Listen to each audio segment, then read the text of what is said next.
Hello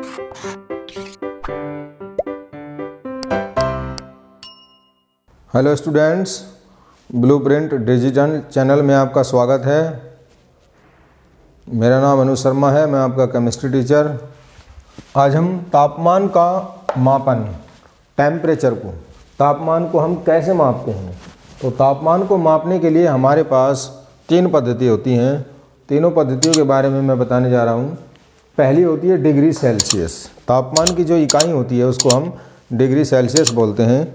दूसरे number की होती है डिग्री फ़ारेनहाइट। इस तरीके से अगर हम लिखते हैं तो इसको डिग्री सेल्सियस बोलेंगे, इसको डिग्री फ़ारेनहाइट बोलेंगे। और तीसरा नंबर जो होता है वो केल्विन होता है। जो एसआई पद्धति के अंदर तापमान का मात्रक होता है या इकाई होती है, यूनिट होती है, उसको हम केल्विन बोलते हैं। और केल्विन के ऊपर कभी भी डिग्री नहीं लगा होता है। ध्यान से देखना आप लोग, सेल्सियस के ऊपर आपको डिग्री मिलेगा, फ़ारेनहाइट के ऊपर डिग्री मिलेगा, केल्विन के ऊपर कभी डिग्री नहीं मिलता है। केल्विन बिना डिग्री के ही लिखा जाता है। तो जो सेल्सियस का पैमाना होता है वो 0 डिग्री सेल्सियस से 100 डिग्री सेल्सियस तक होता है। जो हमारा सेल्सियस का पैमाना होता है 0 डिग्री से 100 डिग्री सेल्सियस तक होता है। यहाँ पर क्या होता है, ये जल का गलनांक होता है और ये क्वथनांक होता है। इसमें इस पैमाने को बनाने के लिए जल के गलनांक और क्वथनांक का इस्तेमाल किया गया है। डिग्री फ़ारेनहाइट जो होता है इसका पैमाना होता है 32 डिग्री फ़ारेनहाइट से 212 डिग्री फ़ारेनहाइट तक होता है। ठीक है। और जो केल्विन होता है, केल्विन और जो डिग्री सेल्सियस के बीच में संबंध होता है वो kelvin equal two degree Celsius plus 273 होता है। जैसे अगर आपको कोई तापमान डिग्री सेल्सियस में दिया हुआ है और आपसे क्वेश्चन पूछा जाए कि इसको केल्विन में परिवर्तित कीजिए तो कितना, अगर आपको तापमान दिया हुआ है temperature equal to 200 degree Celsius, आपको इसको क्या करना है, केल्विन के अंदर परिवर्तित करना है। तो आप क्या करेंगे, kelvin equal two degree Celsius 200 degree plus 273, 273 इसमें जोड़ देंगे 473 केल्विन हो जाएगा। ये तापमान केल्विन में आ जाएगा। तो इस सूत्र के द्वारा, इस रिलेशन के द्वारा, इस संबंध के द्वारा आप किसी भी तापमान को सेल्सियस या केल्विन में परिवर्तित कर सकते हैं। आगे जितने भी हम न्यूमेरिकल सोल्व करेंगे फिजिक्स में, केमिस्ट्री में, आपके इस तरीके से तापमान का परिवर्तन करना आएगा। ये फॉर्मूला आपको अच्छे से आना चाहिए। ठीक है। इसी तरीके से आप फ़ारेनहाइट और डिग्री सेल्सियस के बीच में भी, डिग्री फ़ारेनहाइट और डिग्री सेल्सियस के बीच में भी ये रिलेशन होता है। आप इसको भी अप्लाई कर सकते हैं। अगर आपको डिग्री सेल्सियस दिया हुआ है और डिग्री फ़ारेनहाइट निकालना है तो आप यहाँ इस डिग्री सेल्सियस की वैल्यू रख के degree Fahrenheit equal to 9/5 degree Celsius plus 32, इन दोनों संबंध से आप तापमान को एक दूसरे में परिवर्तित कर सकते हैं। डिग्री फ़ारेनहाइट को डिग्री सेल्सियस में और डिग्री सेल्सियस को केल्विन के अंदर, या डिग्री फ़ारेनहाइट को केल्विन के अंदर। इस तरीके से इन राशियों का अंतर परिवर्तन आप कर सकते हैं। ये सूत्र आपके लिए बहुत ही महत्वपूर्ण है। आगे की जितने भी न्यूमेरिकल्स आएंगे सोल्व करते टाइम ये सूत्र आप अप्लाई करेंगे, आपको याद होना चाहिए। ठीक है। अब कुछ इम्पोर्टेंट इकाइयाँ हैं, कुछ इम्पोर्टेंट मापन की इकाइयाँ हैं जिनको मैं आपको बताने जा रहा हूँ। उनका कैसे हम इकाई निकालते हैं और उन इकाइयों को कैसे प्रदर्शित करते हैं। तो यहाँ पर सबसे पहले आयतन।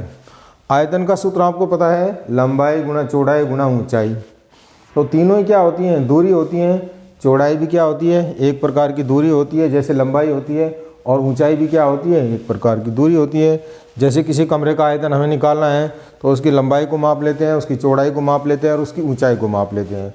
तो तीनों को मापने के बाद तीनों की इकाई आपको पता है, तीनों दूरी होगी, लंबाई जैसी होगी तो तीनों मीटर, लंबाई का मीटर हो गया, चौड़ाई का मीटर हो गया और ऊंचाई का मीटर हो गया। तो यहाँ पर क्या हो गया, मीटर का क्यूब हो गया। मीटर को मीटर से और मीटर से मल्टीप्लाई कर देंगे तो मीटर का क्यूब हो जाएगा, या इसको हम एम क्यूब लिख सकते हैं, एम फॉर मीटर। और या आप लोग जानते हैं कि 1 मीटर जो होता है वो 100 सेंटीमीटर के बराबर होता है। तो 1 metre cube equal to 100 centimetre cube, या इसको 10⁶ सेंटीमीटर क्यूब भी लिख सकते हैं। तीनों का मतलब एक ही होता है। मीटर क्यूब जो होती है ये एमकेएस पद्धति में होती है, और सेंटीमीटर क्यूब में आपको पहले पिछले वीडियो में मैंने आपको बताया था कि सेंटीमीटर क्यूब जो होती है वो सीजीएस पद्धति में होती है। और इन राशियों के मापन को, इन राशियों को आप अंतः परिवर्तित कर सकते हैं। ये सारे के सारे सूत्र आपके न्यूमेरिकल में हेल्प करेंगे राशियों का एक पद्धति से दूसरे पद्धति में परिवर्तन करने के लिए। दूसरा नंबर होता है क्षेत्रफल। क्षेत्रफल का सूत्र होता है लंबाई गुणा चौड़ाई। यहाँ पर ऊंचाई खत्म हो गई। किसी भी कमरे का अगर आपको क्षेत्रफल निकालना है तो आप कौन सा सूत्र इस्तेमाल करेंगे? लंबाई गुणा चौड़ाई। दोनों ही दूरी होगी, दोनों की इकाई मीटर होगी, तो मीटर गुणा मीटर, मीटर स्क्वायर हो गया, मीटर का स्क्वायर। आप इसको एम स्क्वायर लिख सकते हैं। तीसरा नंबर घनत्व आता है। घनत्व का सूत्र आप लोग जानते हैं, पदार्थ का द्रव्यमान बटे पदार्थ का आयतन। तो द्रव्यमान को हम एम के एस पद्धति के अंदर किलोग्राम में लेते हैं और आयतन को हम एम के एस पद्धति के अंदर मीटर क्यूब में लेते हैं। अभी हमने निकाला था, यहाँ पे ये मीटर क्यूब निकाला था। तो किलोग्राम पर मीटर क्यूब, तो इसको हम ऐसे भी लिख सकते हैं, जो ये पावर जब ऊपर ले जाएंगे इसको तो ये माइनस की हो जाएगी, तो के जी एम की पावर -3 या के जी एम का -क्यूब। इस तरीके से भी आप प्रदर्शित कर सकते हैं और इस तरीके से। तो ये किसके अंदर होगी? ये होगी एम के एस पद्धति के अंदर। अगर मैं कहूँ कि इसको हम सी जी एस पद्धति के अंदर चेंज करना चाहते हैं तो के जी की जगह ग्राम आ जाएगा और मीटर की जगह सेंटीमीटर आ जाएगा। अगर आपसे पूछा जाए कि घनत्व का सीजीएस पद्धति के अंदर क्या मात्रक होगा, क्या इकाई होगी, तो केजी की जगह आप क्या ले लेंगे? ग्राम ले लेंगे और मीटर की जगह ले लेंगे सेंटीमीटर की पावर -3। ये सीजीएस पद्धति के अंदर हो गया और ये एमकेएस पद्धति के अंदर हो गया। इस तरीके से इनको अंतर परिवर्तित कर सकते हैं। वेग का देख लो जरा। वेग का सूत्र आप जानते हो, दूरी बटे समय होता है और दूरी का मात्रक मीटर होता है और समय का मात्रक सेकंड होता है। तो हम इसको क्या लिख सकते हैं? मीटर पर सेकंड या मीटर सेकंड की पावर -1। एक ही बात है, दोनों को लिखने का तरीका होता है। ये किसके अंदर होती है? एमकेएस के अंदर। और अगर आप इसको सीजीएस के अंदर लेना चाहो तो मीटर की जगह सेंटीमीटर रख देंगे और सीजीएस पद्धति में टाइम का सेकंड ही होता है, तो सेंटीमीटर पर सेकंड या सेंटीमीटर सेकंड की पावर -1। त्वरण के लिए आप निकालेंगे परिवर्तित वेग बटे समय, और वेग का आपने अभी निकाला मीटर पर सेकंड और समय का सेकंड हो गया। तो जो त्वरण होता है, एक्सेलरेशन होता है, उसकी जो इकाई हो जाएगी मीटर सेकंड की पावर -2 या मीटर पर सेकंड स्क्वायर, या इसको ऐसे भी लिख सकते हैं मीटर पर सेकंड स्क्वायर या मीटर सेकंड की पावर -2। किसी भी तरीके से आप प्रदर्शित कर सकते हैं। पावर को जब आप नीचे से ऊपर ले जाते हैं तो प्लस माइनस की हो जाती है और माइनस प्लस की हो जाती है, आप लोग जानते हैं। इसके बाद बल का निकालते हैं। बल का सूत्र आपको पता है, द्रव्यमान m और त्वरण स्मॉल a।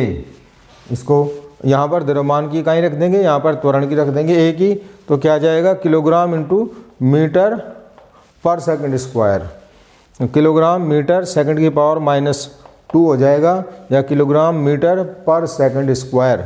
और इसको हम 1 न्यूटन भी बोलते हैं। न्यूटन आप लोग जानते हैं, बल की इकाई जो होती है वो न्यूटन होती है। तो 1 न्यूटन किसके बराबर होता है? किलोग्राम मीटर पर सेकंड स्क्वायर के बराबर होता है। ठीक है।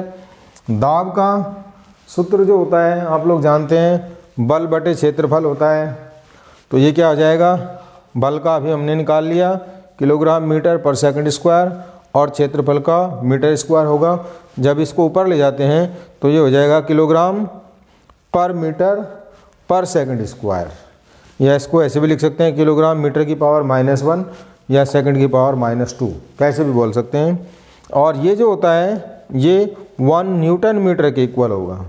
ध्यान रखना, जो दाब होता है इसकी इकाई हो जाएगी 1 न्यूटन मीटर, और इसको हम पास्कल भी बोल सकते हैं। दाब की इकाई को हम 1 न्यूटन मीटर को पास्कल के इक्वल भी रख सकते हैं।